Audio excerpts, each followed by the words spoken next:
Joyce, why is it that some speakers flip through their 20 slides while their audience is obviously disengaged? The speaker can see no one is listening, they can see the time is running out, but they just keep going. Why? I see this a lot where a speaker is going on and on, completely oblivious to how the audience is disconnected. Now, two major reasons why speakers continue to go on with their slides when they can see the audience is disconnected. Number one, they have no options. And number two, they're not flexible.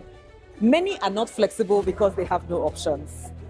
And some don't have options because they don't know they have options. That rather than go through 20 slides, they could have just told a short story. Or they could have used an analogy to shorten the presentation and make it more engaging for the audience. So that's a common challenge. I'll tell you a very quick story.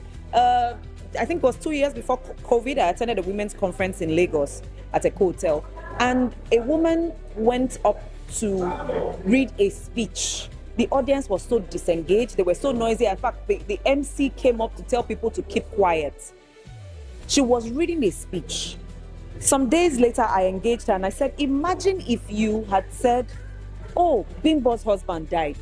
Everybody would have been quiet because they want to know who is Bimbo, whose husband, and this what happened, that what happened. And I asked her, are these situations real in your industry? Because she's in insurance. And she said yes. But she didn't know she had the option of telling a story rather than reading a speech. So that disconnection usually comes from a lack of options. And a lack of options usually would lead to inflexibility. I will add that some speakers are not flexible by nature. And I always say that the stage is an amplifier. It has a way of exposing us for who we really are. So if there are leaders at work, executives at work, who stick to only one way of doing things, they are rigid, it will show on stage.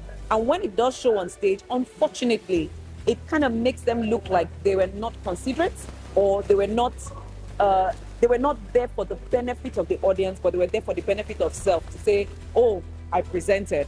And that's not what we want. We know that leaders can do much better than that. So have options, be flexible. But you see, flexibility and options will only come by training, by preparation.